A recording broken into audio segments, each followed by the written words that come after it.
اعوذ باللہ من الشیطان الرجیم بسم اللہ الرحمن الرحیم رب اشرح لی صدری ویسر لی امری واحلل عقدۃ من لسانی یفقہوا قولی رب زدنی علما اللہم فقہنا فی الدین آمین۔ سورۃ الانعام آیت نمبر 4 to 10۔ وَمَا تَعْتِيهِم مِّنْ آيَةٍ مِّنْ آيَاتِ رَبِّهِمْ إِلَّا كَانُوا عَنْهَا مُعْرِضِينَ فَقَدْ كَذَّبُوا بِالْحَقِّ لَمَّا جَاءَهُمْ فَسَوْفَ يَأْتِيهِمْ أَنبَاءُ مَا كَانُوا بِهِ يَسْتَهْزِئُونَ أَلَمْ يَرَوْا كَمْ أَهْلَكْنَا مِنْ قَبْلِهِمْ مِنْ قَرْنٍ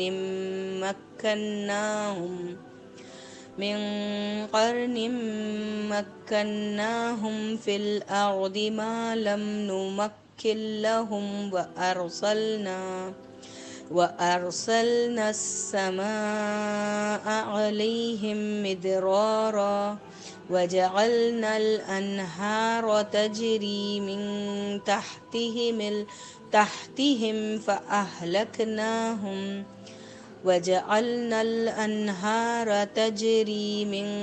تَحْتِهِمْ فَأَهْلَكْنَاهُمْ بِذُنُوبِهِمْ وَأَنشَأْنَا مِنْ بَعْدِهِمْ قَرْنًا آخَرِينَ وَلَوْ نَزَّلْنَا عَلَيْكَ كِتَابًا فِي قِرْطَاسٍ فَلَمَسُوهُ بِأَيْدِيهِمْ لَقَالَ الَّذِينَ كَفَرُوا إِنْ هَذَا إِلَّا سِحْرٌ مُبِينٌ وَقَالُوا لَوْلَا أُنْزِلَ عَلَيْهِ مَلَكٌ وَلَوْ أَنزَلْنَا مَلَكًا لَقُضِيَ الْأَمْرُ ثُمَّ لَيُنظَرُونَ وَلَوْ جَعَلْنَاهُ مَلَكًا لَجَعَلْنَاهُ رَجُلًا وَلَلَبَسْنَا عَلَيْهِمْ مَا يَلْبِسُونَ وَلَقَدِ اسْتُهْزِئَ بِرُسُلٍ مِّن قَبْلِكَ فَحَاقَ بِالَّذِينَ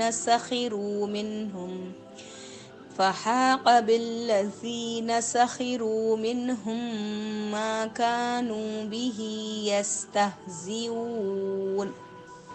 ترجمہ: اور ان لوگوں کے پاس ان کے رب کی نشانیوں میں سے کوئی نشانی ایسی نہیں آئی جس سے انہوں نے منہ نہ موڑ لیا ہو۔ ان کے پاس جب حق آ گیا تو اسے بھی انہوں نے جھٹلا دیا، چنانچہ جلد ہی انہیں اس چیز کا پتہ چل جائے گا جس کا وہ مذاق اڑایا کرتے تھے۔ کیا انہوں نے نہیں دیکھا؟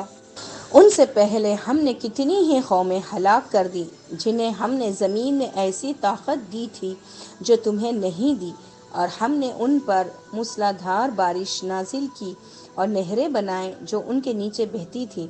پھر ہم نے ان کے گناہوں کے بعد انہیں ہلاک کر دیا۔ ان کے بعد دوسری قومیں پیدا کی۔ اور اے نبی صلی اللہ علیہ وسلم، اگر ہم کاغذ پر لکھی ہوئی کوئی کتاب آپ پر نازل کرتے پھر وہ اپنے ہاتھوں سے اسے چھوتے تو جن لوگوں نے کفر کیا وہ ضرور کہتے کہ یہ تو لکھا جادو ہے۔ اور ان کافر لوگوں نے کہا کہ اس نبی پر کوئی فرشتہ کیوں نہیں اتارا گیا، اور اگر ہم کوئی فرشتہ اتارتے تو معاملے کا فیصلہ کر دیا جاتا، پھر ان کو ذرا بھی مہلت نہ دی جاتی۔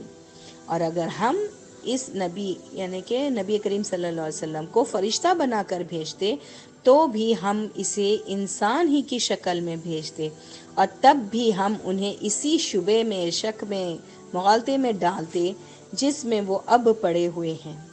اور اے نبی صلی اللہ علیہ وسلم، یقیناً آپ سے پہلے رسولوں سے بھی مذاق کیا گیا تھا، پھر ان میں سے جن لوگوں نے مذاق کیا تھا انہیں اس عذاب نے آ گھیرا جس کا وہ مذاق اڑاتے تھے۔ تو سورۃ الانعام کی ان آیتوں میں اللہ سبحانہ تعالیٰ مشرکین مکہ کے اس طرز عمل کی طرف توجہ دلا رہے ہیں جس میں وہ لوگ آپ صلی اللہ علیہ وسلم سے نشانیوں کا مطالبہ کرتے۔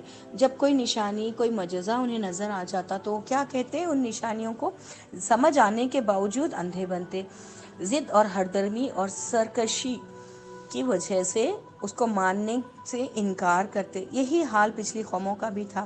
تو یہاں پر اللہ سبحانہ تعالیٰ علیہ مکہ کو وارننگ دے رہے ہیں. آیت کا نزول ہو رہا تھا، چاند کے ٹکڑے ہوئے تھے، ایسے معجزات دیکھ کر بھی وہ لوگ جب ماننے سے انکار کرتے اور ایک نئی نئی باتوں کا ڈیمانڈ کر رکھتے، تو اللہ سبحانہ تعالیٰ فرماتے انہیں حق سمجھ آ گیا، اس کے باوجود یہ جھٹلا رہے ہیں. کہ تم جس چیز کو یعنی اللہ کو جھٹلاتے ہو، بدلے کے دن کا انکار کرتے ہو، ان نشانیوں کو جھٹلاتے ہو، تو ان قریب یقین کی آنکھوں سے تم سب کچھ دیکھ لو گے. یہ اللہ تعالیٰ یہاں پر وارن کر رہے ہیں آیت نمبر 4 اور 5 میں. نیکسٹ آیت نمبر 6 میں اللہ سبحانہ تعالیٰ ان لوگوں کو کہہ رہے ہیں کہ دیکھو تمہاری پچھلی قوموں کو دیکھو، یعنی کہ جو اہل مکہ تھے وہ اپنے تجارتی سفر میں عاد اور سمود کی بستیوں سے گزرتے تھے. تو یہ وہ علاقے تھے جن کا ان کے ہسٹری میں پرانے قدیم قصے کہانیوں میں وہ سن رکھے تھے. اور جو اہل کتاب وہاں پر تھے یعنی جو یہودی تھے یا نصرانی تھے، وہ لوگ تو فرعون اور بنی اسرائیل کے حالات سے بخوبی واقف تھے. ان کے پاس بہت مشہور یہ کہانیاں موجود تھیں، ان کے پاس ہسٹوریکل یہ ساری چیزیں بتائی جاتی تھی اہل کتاب میں. تو یہ جو لکھی ہوئی بات آ رہی ہے نا، یہ یہودیوں نے ڈیمانڈ کیا تھا کہ کوئی آیت یا اللہ کا حکم لکھے ہوئے فارم میں ہمیں چاہیے. آپ صلی اللہ علیہ وسلم سے اللہ سبحانہ تعالیٰ فرماتے ہیں کہ اگر میں لکھی ہوئی عبارتیں بھی نازل فرماتا، پیپرز پہ آیات لکھ کر بھی آتی یا ہاتھوں سے چھوتے آنکھوں سے پڑھتے، اس کے باوجود بھی ان کو انکار ہی کرنا تھا. اتنا سب سمجھ آنے کے بعد بھی یہ لوگ تعویلات کر رہے ہیں، جھٹلا رہے ہیں حق کو. یعنی جس کو ماننا نہیں ہوتا ہے نا، وہ اسٹرانگ دلیل دیکھ کر، نشانی دیکھ کر بھی نہیں مانتا. تو ان کی اس ضد کو، اس سرکشی کو یہاں پر بتایا گیا ہے آیت نمبر 5-6 میں. دین آیت نمبر 7 میں جو یہ یہودیوں کا تھا اور جو اہل مکہ بھی کہہ رہے تھے کہ اللہ سبحانہ تعالیٰ نے اپنے پیغمبر کو بھیجا ہے تو اس کے ساتھ فرشتہ کیوں نہیں چلتا تاکہ ان کا رعب پڑے، تاکہ ان کو سیو کرے. وہ لوگ کہتے کہ ہم میں سے اگر کوئی قبیلے کا بڑا سردار بھی آتا تو اس کے ایلچی، اس کے باڈی گارڈز اس کے ساتھ ہوتے ہیں. تو یہ اللہ کا کیسے پیغمبر ہیں کہ ان کے ساتھ کوئی فرشتہ نہیں، یہ عام انسان کی طرح بازاروں میں گھومتے پھرتے، کھاتے پیتے، ہم جس کا جو دل کرتا ہے ان کے ساتھ سلوک کر لیتے ہیں، یہ ایسا کیسا؟ اس طرح کا ان کی بات تھی. تو اللہ سبحانہ تعالیٰ فرما رہے ہیں کہ ان کا یہ جو ڈیمانڈ ہے، اللہ سبحانہ تعالیٰ فرماتے اگر فرشتے نازل ہوتے تو وہ فیصلہ کن بات کے لیے ہوتے، یعنی آ کے ان کا کام تمام کر دیتے. اللہ کا یہ قانون ہے، اللہ کی یہ سنت رہی ہے کہ قومیں جب سرکش ہو گئی اور انہوں نے نشانیوں کا مطالبہ کیا تو اللہ تعالیٰ نے جب واضح کھلی نشانیاں بھیجا دی، اس کے بعد بھی یہ لوگ ایمان نہیں لائے، سرکشی کرے، تو اللہ نے فرشتوں کو بھیج کر ان قوموں کو ہمیشہ کے لیے ختم کر دیا، تباہ کر دیا، برباد کر دیا، جن کا کوئی ایک بھی باقی مندہ نہ رہا. تو اسی طرح اگر یہ لوگ فرشتوں کا ڈیمانڈ کرتے تو یقین جان لو کہ فرشتے جب آئیں گے تو ان کو مہلت ختم ہو جائے گی، ان کو ایک رتی برابر بھی مہلت نہیں دی جائے گی، انہیں فنا کر دیا جائے گا، ان کا فیصلہ، ان کا حساب چکتا کر دیا جائے گا. تو اللہ سبحانہ تعالیٰ یہاں پہ وارن کر رہے ہیں. نیکسٹ یہ لوگ کہتے کہ نبی تو کوئی پیغمبر یا نبی تو کوئی فرشتہ ہونا چاہیے، ہم جیسا عام انسان اور اس کی ہم پیروی کریں، ان کو اپنا لیڈر مان لیں، جبکہ بڑے بڑے لیڈرز اور قبیلے کے سردار ہم میں موجود ہیں، تو ہم محمد رسول اللہ صلی اللہ علیہ وسلم کو کیسے اللہ کا پیغمبر مان کے ان کو فالو کر لیں. تو اس حد تک ان کے اندر پراؤڈ اور تکبر تھا، جس کے چلتے وہ لوگ آپ صلی اللہ علیہ وسلم کو ایک اپنے میں سے ہی اٹھایا گیا اللہ کا چنا ہوا بندہ ہے، ان کو وہ تعظیم، وہ عزت، وہ مرتبہ دینے سے آری رہ گئے. ان کا تکبر انہیں روکتا رہا، وہ جھکنا نہیں چاہے، وہ ان کی لیڈرشپ کو قبول نہیں کر سکے، اس لیے اسلام کی نعمت سے محروم رہ گئے اور اس طرح کے الٹی پلٹی وہ ڈیمانڈز کرتے تھے. اللہ سبحانہ تعالیٰ اگلی آیت میں فرماتے اگر ہم فرشتے کو بھی نبی بناتے، پیغمبر بناتے، تو وہ بھی انسان کی ہی شکل میں آتا. کیوں؟ جبکہ کھلی نشانیاں دیکھ کے جادو کے اس کو لوگ اڑا دے رہے بات کو، تو فرشتہ اگر آ کے ان کو قرآن پہ عمل کر کے بتاتا تو وہ لوگ کیا کہتے کہ وہ تو فرشتہ ہے، وہ کر سکتا ہے، ہم انسان ہیں، ہم نہیں کر سکتے. جیسا کہ آج ہماری امت میں بھی ہے کہ وہ تو اللہ کے پیغمبر تھے، اللہ کی خاص مدد اور تائید آپ کو حاصل تھی تو آپ گزر چکے، انہیں قرآن کو اپنا اسوہ حسنہ بنائے، ایز اٹ از قرآن اپنی زندگی گزارے. ہمارے لیے پاسبل نہیں ہے، آج کے دور میں پاسبل نہیں ہے. ارے صحابہ کرام کو دیکھیے، آپ صلی اللہ علیہ وسلم تو اللہ کے پیغمبر تھے لیکن صحابہ کرام تو فالوورز تھے. پھر جب انہوں نے من اور ان قرآن کے احکامات کو اپنی زندگیوں میں نافذ کر کے سکسیسفل لائفز گزاری، تو ہم کیوں نہیں کر سکتے؟ تو آج ہم کیا تعویلیں دیتے؟ وہ زمانہ اور تھا، آج کا زمانہ اور ہے۔ دھوکہ، جھوٹ، غیبت، چغلیاں، ربا، سود، اس کے بنا تو زندگی ہو ہی نہیں سکتی۔ یہ آج ہمارے معاشرے میں یہ مائنڈ سیٹ ہے۔ اس طرح کی تعویلات ہم دیتے ہیں، اس طرح کے بہانے اور ایکسکیوزز دے کر ہم حرام کو اپنے اوپر حلال کر لیتے، اللہ کی خلاف ورزی کرتے، نافرمانیاں کرتے، معصیت میں جا رہے ہیں، سرکشی کر رہے ہیں، پھر بھی خود کو مسلمان کہتے ہیں، خود کو اللہ کا بندہ کہتے ہیں۔ تو وہ لوگ کے پاس بھی تو اللہ سبحانہ تعالیٰ پہلے سے ہی جانتا ہے انسان کی سائیکالوجی، اس لیے اللہ سبحانہ تعالیٰ کہہ رہے ہیں کہ اگر وہ فرشتے کو بھی بناتا تو وہ انسان ہی ہوتا، انسان کی شکل میں آ کر ہی تم کو کر کے دکھاتا، کیونکہ لقد خلقنا الانسان فی احسن تقویم، انسان کو بہترین ساخت پر اللہ نے پیدا کیا، اس کے اندر وہ طاقتیں رکھی ہیں۔ انسان اپنے ایمان کے لیول کو نہیں ریچ کرتا، اسی لیے اپنی بلندیوں کو نہیں پہنچ سکتا۔ ہر انسان کو اللہ نے کہا کہ وہ بہترین تخلیق پہ پیدا کیا گیا ہے۔ تو انسان جب اللہ پر توکل کرے، اللہ سبحانہ تعالیٰ پر بھروسہ کرے، اللہ سبحانہ تعالیٰ کی توحید اور تقوی اختیار کرے، ڈرے، اللہ سے ڈرتے ہوئے، اللہ کے عذاب سے ڈرتے ہوئے بچ بچ کر زندگی گزارے، اور اللہ پر پوری طرح تقوی رکھے کہ جو ہونا ہے اللہ کرنے والا ہے، میں سچ ہی کہوں گا، میرا کام ہے سچ بولنا، جھوٹ کا کاروبار میں نہیں چلاؤں گا، میں سود نہیں لوں گا، رزق دینے والا میرا رب ہے۔ جب آپ توکل کریں گے اللہ پر، جب پکا یقین رکھیں گے، اس کی صفات پر بھروسہ کر کے آپ کام کریں گے تو اللہ کی مدد آئے گی۔ آج ہم تعویلات کر کے جو ہماری سمجھ سے، ہمارے سینس سے، ہمارے لاجیکل نہیں دکھانا، ہم اس کو چھوڑ دیتے ہیں اور اللہ کی نافرمانی کرنے سے بھی نہیں رکتے۔ اس کا کیا ہوگا، اس کا انجام؟